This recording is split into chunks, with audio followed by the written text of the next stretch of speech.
Paper pulp తయారై వచ్చిన paper ద్వారా ఎంతమందికి తక్కువ ధరకు పేపర్ దొరుకుతుంది అన్నది మనకు ఎవరికి తెలియదు.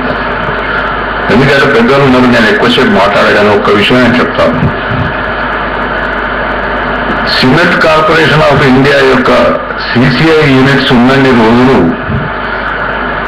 ఎప్పుడు కూడా 60-70 రూపాయల కంటే ఒక బస్తాకు ధర పెంచలేదు. 60-70 రూపాయల మధ్యనే ఉండే. మొదలు నేను చిన్నగా ఉన్నప్పుడు 60 ఆ ప్రాంతంలో 7 రూపాయలే ఉండే. అంచెల్లి వచ్చిన ఎందుకంటే కొంచెం ట్యాక్సెస్ ఇవన్నీ పెరిగినాయి కదా. కానీ సిసిఐ యూనిట్స్ అన్నిటినీ కూడా ప్రైవేటీకరించి వేరే వాళ్ళకి అమ్మిన తర్వాత ఇవాళ ఎంత భయంకరంగా ఉందంటే సిమెంట్ 300 రూపాయలు దాకా చేరింది. ప్రభుత్వం ఇచ్చే అన్ని సబ్సిడీలుగా అన్ని ట్యాక్సులు పేమెంట్ చేసి కూడా ఇవాళ పాకిస్తాన్ నుంచి తెప్పించుకుంటే మనకు 200 కంటే ఎక్కువ రాదు సిమెంట్ ధర. మోస్ట్ ప్రాబబ్లీ నేను తప్పైతే కరెక్ట్ చేయాలి. కానీ ఇక్కడ ఉండే వాళ్ళని ఏదో ఒకసారి గతంలో ఒక ముఖ్యమంత్రి గారు ఇలా చెప్పారు, నేను ఏ పరిస్థితుల్లో ఎట్లా చేసి అయినా సరే, ఎంత తిప్పబడైనా సరే 225 కంటే పెన్షన్ ఇవ్వాలని.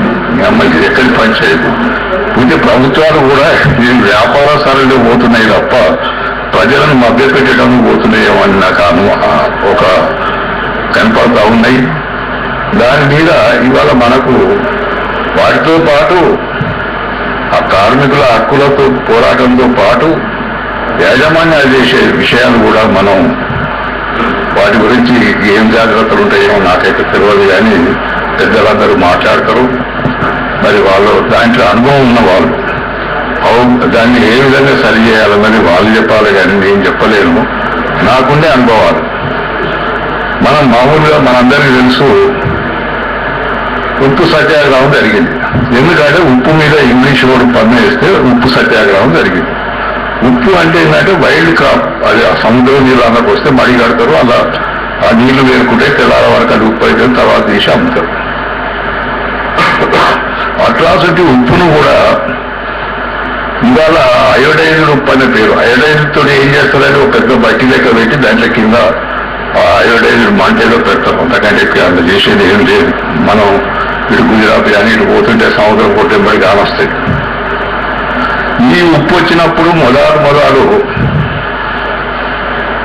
అమ్మవారి టాటా ఉప్పురా లేదు అది బిర్లా వాళ్ళ ఉప్పు, అది చాలా విషయం ఉంటుంది, కొద్దిగా వాడాలి అని అనుకునే వాళ్ళం. అప్పుడు మనకు ఒక కిలో ఎక్కువైతే 1.5 కిలో అంటే ఒక కుటుంబానికి సరిపోయేది. దాని దురదృష్టం ఏంటంటే ఆ 1 కిలో 2 కిలోలు కొనాలంటే 18 రూపాయలు 20 రూపాయలు అయ్యేది. ఇలా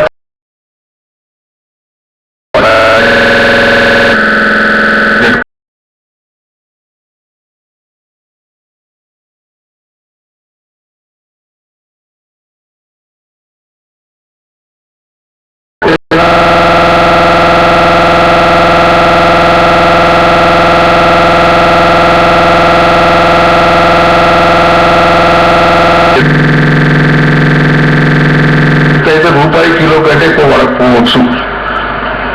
కానీ అట్లా అంటే నాకు ఉప్పు మీద నేను ఒక కుటుంబానికి 3 రూపాయలు ఖర్చు అయ్యే బదులు ఇవాళ 50 రూపాయలు మనకి ఖర్చు చేయబెడుతున్నారు. దీన్ని కూడా మనం పెద్దల దృష్టికి నేను తీసుకొని రావటం జరుగుతూ ఉంది. దాన్ని ఎట్లా బెస్ట్ దాన్ని ఎట్లా చేయాలి. ఇప్పుడు ఇంకోటి ఏంటంటే నాకు భయం, టాటా ఉప్పులో ఉప్పు కంటెంట్ తక్కువైందేమో అని నాకు అనుమానం. ఎందుకంటే ఇప్పుడు ఎంత ఉప్పు వేసినా ఉప్పు లెక్కనే ఉంటలేదు.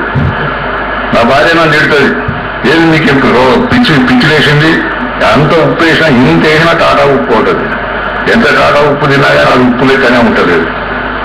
అంటే ఏమిటి, నాతోటి ఇంకో కిలోనో 2 కిలోలో నా మీద ఖర్చు పెట్టినందుకు ప్రతి కుటుంబం మీద అబ్స్ట్రాక్ట్ చేయాలనే విధంగా కార్పొరేట్ కంపెనీలు పనిచేయాలి అనేది ఒక సామాన్య గృహస్థుగా నాకుండే అనుభవం.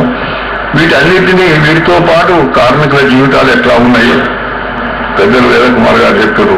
బాల కార్మికుల సమస్య ఇవాళ అన్ని మనకు అందరికీ తెలుసు.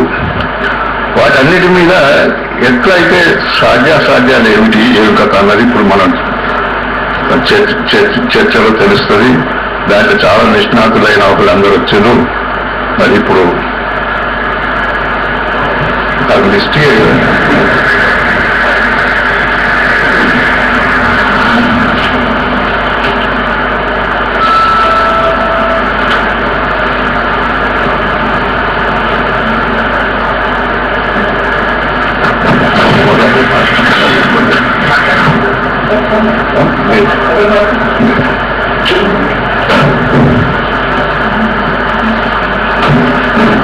ఇప్పుడు సాయిబాబు గారు సిఐటి గారు మాట్లాడారు. అందరూ మాట్లాడిన సమాధానం జరిగింది. ఒపీనియన్